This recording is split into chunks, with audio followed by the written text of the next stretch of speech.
jornalista e viajante pelos ares também. As coisas que a pessoa tem que fazer na profissão, às vezes, são perigosas. Eu vou começar com Ernesto Palha.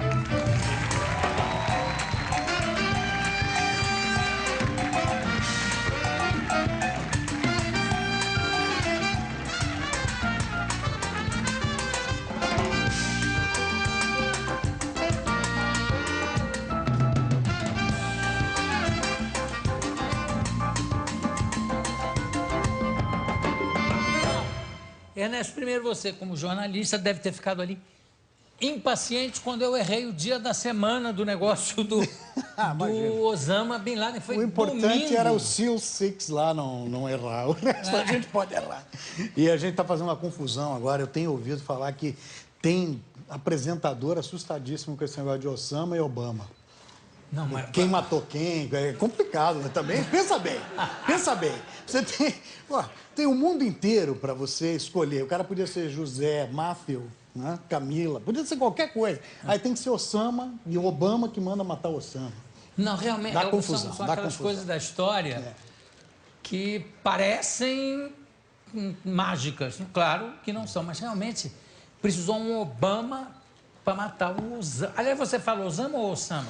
Olha, eu tenho ouvido falar sempre, os árabes dizem Osama, os americanos dizem Osama, e acho que é a maneira mais corrente. Se os árabes falam Osama, tudo bem. É que a gente acaba falando Osama porque é um S só, e para nós o S solitário. Os americanos é normal que digam Osama, porque, né? Los Angeles. Eles devem usar aquela outra palavrinha antes. É, filho da puta, é isso? Por aí. Aliás, eu acho que, historicamente, também e jornalisticamente, você não pode chegar e dizer, o filho da puta do Osama. Não é isento. A gente procura ter uma postura sempre isenta, imparcial. Né? Apesar de ter sido realmente uma coisa... É um sujeito que mata 3.000 pessoas, 3.000 inocentes, né? Porque tem que ver isso, sem entrar no mérito, né? Mas acho que o que define ali o divisor de águas é quando você atinge inocentes. E o Neruda que dizia que o terrorismo é um punhal lançado ao vento. Realmente, você joga um punhal e cai no meio da multidão, você não sabe quem vai atingir. Pablo Neruda dizia isso. Isso é uma frase do Neruda, enfim, é uma triste realidade. Não, e o pior, aliás, uma coisa que, se eu não me engano, o próprio Obama, o próprio presidente Obama falou que é o seguinte, matou indiscriminadamente, inclusive muçulmanos. Claro. Então, realmente, aquilo foi uma... Eu acho que não tem... Não pode se falar em irresponsabilidade ou em barbaridade. Foi mais do que tudo isso, né? É a barbárie que tem lá suas explicações históricas, suas raízes, etc. Isso Obama... Não, o Osama. O Osama não surge do nada. Ele tem todo um histórico, né? Inclusive, ele nasce num caldo de cultura que foi financiado, em certa altura, pelos próprios Estados Unidos. Claro, contra a União Soviética. Contra a União Soviética, ele no Afeganistão, né? Ele é um daqueles que participaram, né, daquele momento de resistência à ocupação soviética no Afeganistão e que era patrocinada, apoiada pelo governo americano. Então, por ironia, ele é um desses, né? Agora, chega mais perto de mim um pouquinho, vai. Não, é que eu pensei que era só Camila, tá? Não, imagina. Oi, Camila. Linda. O que me espanta é o seguinte, que aí fala que tá lá no Alcorão... Tequila, não. Você quer tequila? Não. Não quer ter uma tequila. Você não se confia de tomar uma tequila? Porque eu tomei e tô aqui. Tequila não. Eu tô, bêbado, mas Eu tô meio atrasado. Tô brincando. Não, é o seguinte, porque aí falam, não é, que tem citações no Alcorão que incentivam esse tipo de jihad, esse tipo de jihad, de guerra. Mas eu não vou me referir nem à Bíblia, ao Antigo Testamento, que claro que tem coisas violentíssimas. Mas no Novo Testamento, Jesus diz, uma certa hora, diz assim, eu não vim trazer a paz, e sim a espada. Se você usar isso literalmente, justifica qualquer matança que não estou falando de cristão, de um Não, católico. Se ele as fizesse, não. cruzadas mataram muito em nome da cruz, né? Como já sugere o nome, né? O IRA matou muito em nome de Jesus. Quer dizer, não dá, isso é inaceitável, né? A gente sabe que as religiões têm um papel social muito importante, agora elas, quando interpretadas dessa maneira fundamentalista, né? E, sobretudo, só uma parte, né? É verdade. Porque aquela que se você convém. mata o seu irmão, se você mata alguém, você é condenado. Isso aí eles não levam a sério. Né? Você acha que tem... A gente tem que falar do seu livro, do seu diário de bordo, vai falar, claro, mas eu não posso ter você do meu lado e não perguntar uma curiosidade que todo mundo tem a respeito desse acontecimento. E que também, do ponto de vista jornalístico, foi um alívio, porque ninguém aguentava mais ouvir falar do casamento do príncipe. Tinha que acontecer alguma coisa violenta mesmo para mudar de assunto. E o Delúbio voltou também à ativa, né? Mas coincidiu, né? Deu essa sorte aí. Né?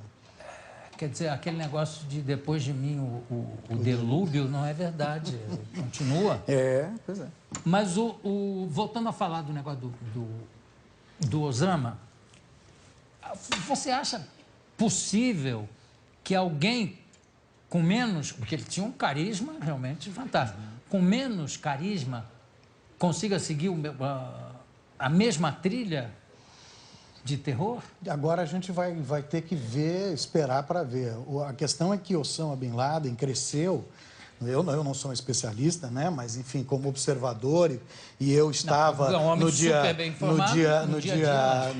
no fatídico setembro, né? O 11 de setembro lá, que eu estava em Londres, né? Do outro lado do Atlântico, e a gente estava ali acompanhando o que acontecia em Nova York, com medo que isso se espalhasse, a gente não sabia até onde ia, né? Se você pensar bem, que coisa irreal é aquela imagem de um avião entrando nas torres, depois vem outro 15 minutos depois, quer dizer, é algo inacreditável, a gente não sabia até onde isso ia continuar. E logo em seguida eu fui ao Paquistão tentando entrar no Afeganistão junto com as tropas americanas. Quer dizer, tudo isso me afetou pessoalmente, me afetou profissionalmente, né? E afetou a todo mundo, ninguém passou impune. Agora, eu tenho a impressão que Osama cresceu, como a gente estava dizendo, num caldo de cultura diferente. Né? Sem que se soubesse e que se percebesse até onde podia chegar o terror que ele era capaz de fazer. Ninguém imaginava que um dia um terrorista pudesse imaginar. Isso era coisa de filme de super-homem, né? Com o Lex Luthor e aqueles mega vilões. Acho que ninguém tinha essa noção de que alguém poderia provocar algo tão devastador, tão cruel, tão organizado. Né? E em pleno território americano, em pleno território do sagrado, mais sagrado, território do capitalismo americano. Enfim, eu acho que hoje, para que surja outro com a mesma... não vai, no mínimo, não terá a mesma facilidade. Né? Qualquer liderança que cresça fazendo a pregação que Osama fazia, né? Eu acho que vai ser muito mais vigiada. E não tem o mesmo background, né? Porque eu não sei, mostraram fotografias do que seria o segundo homem que assumiria. Ele parece coisa de filme dos Três Patetas. Não sei se você viu. Se alguém achar a fotografia dele, é uma coisa... mas o visual engana, né? A gente nunca sabe, né? Não, claro. O próprio Osama magrinho, aquele arzinho meio frágil, mas tinha um ar... Não, né? Não, e tinha um background, né? Quer dizer, o cara que combateu a União Soviética, tirou de lá. Aí, para mostrar que o problema dele não era só contra o comunismo, o problema era qualquer força que ele achasse invasora. Inclusive os governos árabes que ele considerava colaboracionistas, né? Exatamente. Que estavam fraquejando diante do grande Satã. Enfim, uma história comprida. Esperemos que tenha tido um ponto, pelo menos, de convergência. Né? Se não houve, não é um ponto final, porque é difícil acreditar que seja, mas um ponto de inflexão. Agora muda a coisa e muda né, que a gente tem um mundo um pouquinho mais tranquilo. Né? Agora, você falou em grande Satã. Grande Satã, o diabo, veste Prada. Em compensação, nosso Papa também calça. Homem de bom gosto. Vamos falar do livro, Pois é. Como é que surge esse livro aqui? Foi uma inspiração? Foi uma inspiração superior e que me iluminou nos ares. Conta como é que é essa eu história. viajava entre o Rio de Janeiro, estava lá o William Bonner, Ali Câmara, o nosso diretor de jornalismo, e eu, né, sentados ali frente a frente com outros colegas que também iam para a inauguração da nossa cobertura. Sua mulher estava lá também? Não, ela ficou aqui, tomar conta do loja, né? Alguém tem que tomar conta do lojinha. E aí, a gente conversando, etc. O Ali, que é um homem que pensa, né, além do dia a dia, né?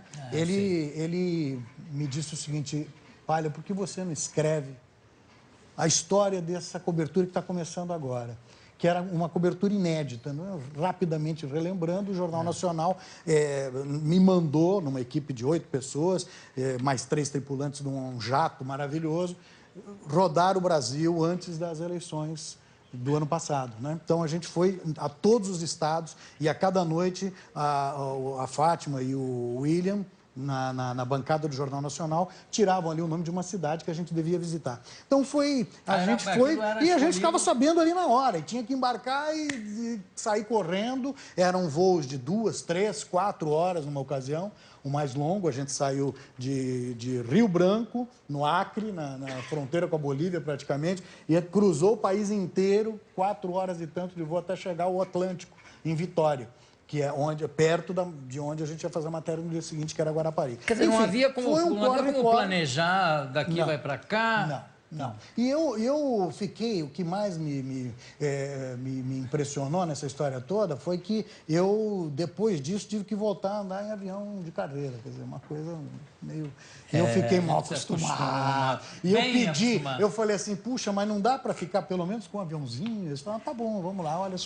Posso compartilhar com você? Cadê, Alex? Tá aqui, Esse foi o único que me deram. E é seu. Muito obrigado, mas a gente não cabe nele. A partir de... não vai dar. Não vai dar. Nós dois, acho que não. O que é isso como avião? É um Falcon. É um Falcon. É um avião executivo de fabricação francesa. Ele é uma maravilha. É uma maravilha. Não, dá para ver nas matérias. Não, é muito. E ele tem uma senhora...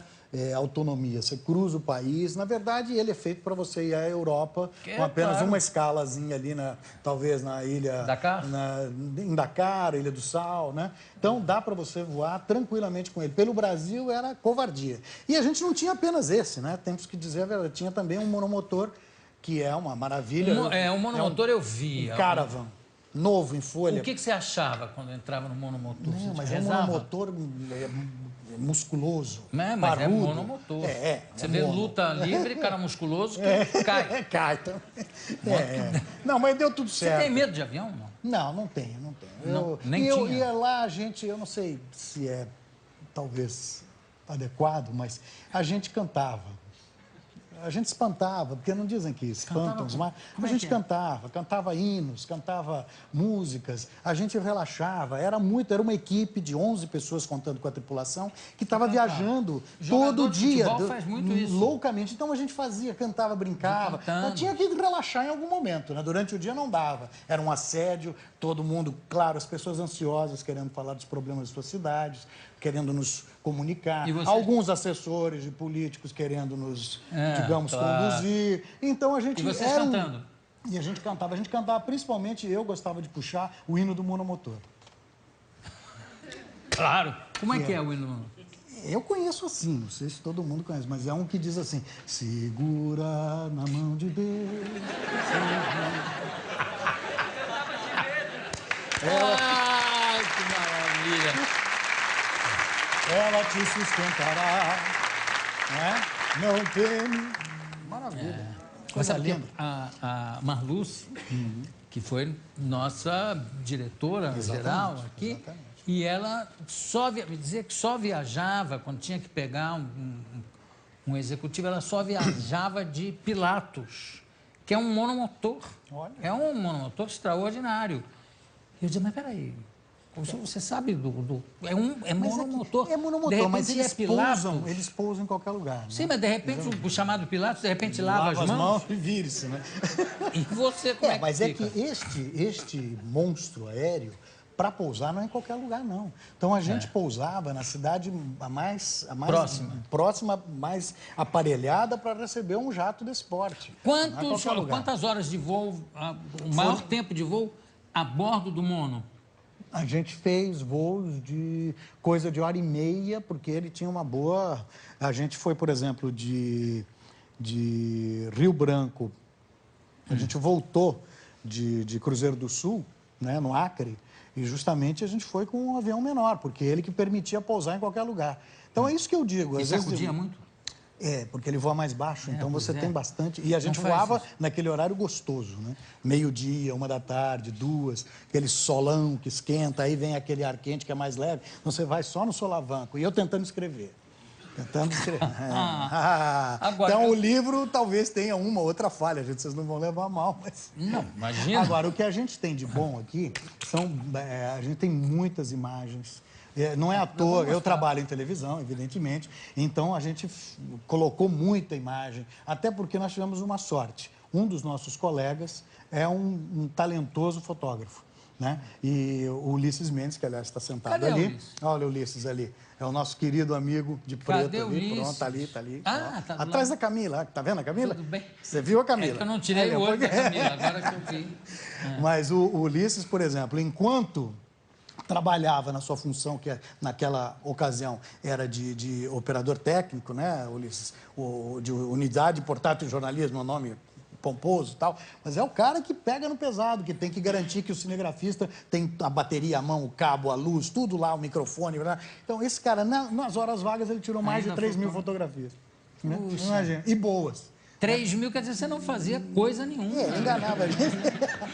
Agora, eu falei da sua mulher, quer dizer, e como também jornalista, eu queria que você informasse quem é a sua mulher, falar da Sandra, porque senão parece... Você sabe que nós somos bastante discretos quanto a isso, a gente não...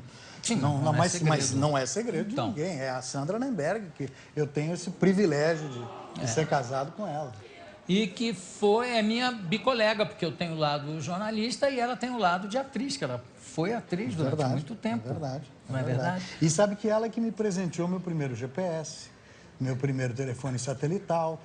Ela é muito esperta, além de jornalista e atriz, ela também é esposa amantíssima e que mantém um controle... No GPS. No GPS. O GPS, antigamente... Você sabe que eu gosto desses brinquedinhos, né? Até qual é o uns último? aqui. O que você trouxe? Deixa eu ver. Tem umas coisinhas interessantes aqui. A gente tem que, essa é a minha central de comunicação. Ainda, mas não. Eu sempre levo a minha pochetezinha, porque isso aqui... Ele tem mania. Isso aqui é a prova d'água. Você pode cair no mar, pode tudo mais, né? Então, a gente tem aqui, além do... Pronto, tem o telefone por satélite, que todo mundo conhece, né? Claro. Isso aqui que é um pequeno monstro. Eu já tive inveja desse telefone. Agora, ele não funciona muito bem. Ele está com problemas não é toda hora que você tem sinal e coisa e tal. Então, para resolver esse problema, eu agora adotei este outro brinquedinho, que é um sinalizador via satélite. É como se fosse um bip ao contrário. Em vez de ele receber sinal, ele envia. Então, ele tem 4 mensagens pré-programadas, que você pode programar. Uma é tá tudo bem. Né? E vai sempre a coordenada geográfica junto. Então, a pessoa pode abrir... Estou aqui e tá tudo bem. Tá tudo bem. Tem uma aqui, estou aqui, acabei o trabalho, estou voltando para casa. Aí tem uma, estou aqui, não está bem, manda socorro. Né? E tem uma que é o botão do... ferrou, digamos assim. Que horas, né? Que horas são? Já podemos falar fudeu. Não, não, é o botão do... Realmente, a coisa está preta. Agora, é engraçado, né? Quer dizer, o GPS, hoje chama-se GPS, antigamente chamava bússola. É verdade. O cara tinha ali, ó, Não, mas você vê, numa caixinha como essa, você consegue levar uma série de coisinhas, né? Brinquedinho, GPS, né? Você tem o outro sinalizador. Então, eu procuro fazer contato toda noite. Esse redondinho aqui, o que... esse é binóculos, né? Caso a coisa esteja muito distante, você... Ou passe pela casa da Camila, a janela esteja aberta. Você dá uma checadinha para ver se Matthew is home or not. Como é que era o teu apelido de criança na infância? Bom, isso aí foi uma injustiça, um equívoco, evidentemente. Era Bochecha. Eu já tive um personagem que chamou Bochecha, mas... Viu? Talvez tenha se inspirado nisso. Ó, agora, vamos ver... A gente está estouradíssimo no tempo, mas não tem importância. Vamos ver ali no telão algumas façanhas suas nessas viagens. Ah, pois é. Foi Cadê? Embaixo da terra, mas estamos Isso é também antigo, embaixo d'água. Isso é Aqui em cima está a ponte do Socorro. O Iraque perdeu mais de 8 bilhões de dólares com os prejuízos dessa guerra. Isso é a guerra Irã-Iraque, aquela primeira. Olha que beleza. Agora fechei, Isso é a Esquadrilha da Fumaça. Eu atingi 4 de novo. Isso é aquela situação em que, né, no pimenta nos olhos dos outros é refresco. Vamos girar tudo para descontrair. Tá descontraído, ó, que legal. Gente. Ok? Ah, meu Deus do céu. Me deixam pro fim. Em filme de urso, tem um lado selvagem que nem sempre aparece.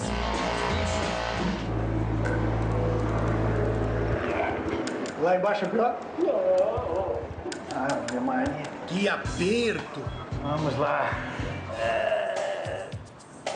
Que isso é um treinamento.